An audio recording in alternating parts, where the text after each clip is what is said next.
ഇപ്പൊ സ്ക്രീൻ എല്ലാം വർക്കിംഗ് ആണല്ലോ. ഇപ്പല്ല, വിമാനം പൊങ്ങി കഴിഞ്ഞിട്ട് നോക്കാം. കാണാവേ, നോക്കാവേ. ഈ നമ്മുടെ എയർ ഇന്ത്യനെ അങ്ങനെ കളിയാക്കണ്ട.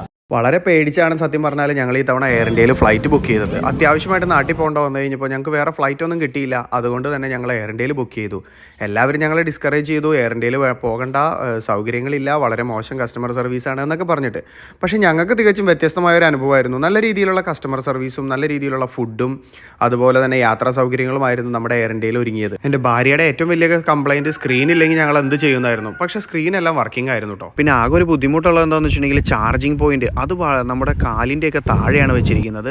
പിന്നെ ഹെഡ്ഫോൺസ് എല്ലാം ഇൻഡിവിജ്വൽ ആയിട്ടുണ്ട്. അത്യാവശ്യം നല്ല ഫുഡ് കാര്യങ്ങളൊക്കെ അവർ തന്നു. കുട്ടികൾക്ക് പാസ്ത, പിന്നെ നഗറ്റ്സ്, അങ്ങനെയുള്ള ഐറ്റംസ്. നമുക്ക് ചിക്കൻ, റൈസ്, കോഫി, പിന്നെ ബ്രാൻഡി, എന്ത് വേണമെങ്കിലും അങ്ങനെയുള്ള എല്ലാ ഐറ്റംസും നമുക്ക്. ഫുഡൊക്കെ അത്യാവശ്യം ലാവിഷായിരുന്നു. പിന്നെ പില്ലോ, ഷോള്, അങ്ങനെയുള്ള ഐറ്റംസ് എല്ലാം. പിന്നെ അതുപോലെ തന്നെ എക്സ്ട്രാ ഫുഡ് ചോദിച്ചാൽ അതും അവർ നമുക്ക് തരുന്നുണ്ടായിരുന്നു. പിന്നെ എയർ ഇന്ത്യയുടെ മറ്റൊരു പ്രശ്നം, മെൽബണിൽ നിന്ന് നാട്ടിലേക്ക് പോകുമ്പോൾ ഡൽഹിയിലാണ് ലേ ഓവർ ഉള്ളത്.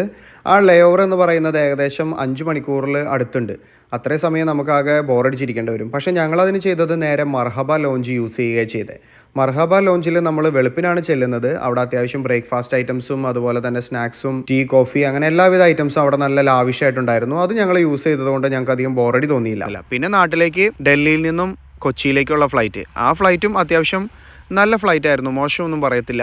പിന്നെ മറ്റൊരു കാര്യം പറഞ്ഞത് സേഫ്റ്റി ആയിരുന്നു. സേഫ്റ്റി പിന്നെ നമ്മുടെ കയ്യിലല്ലാത്തതുകൊണ്ട് ദൈവമേ എന്ന് വിചാരിച്ച് ഞങ്ങൾ അവിടെ ഇറുകെ പിടിച്ചിരുന്നു. 11A സീറ്റൊന്നും കിട്ടിയില്ലെങ്കിലും ഞങ്ങളെല്ലാവരും സേഫായിട്ട് നെടുമ്പാശ്ശേരിയിൽ ഇറങ്ങി.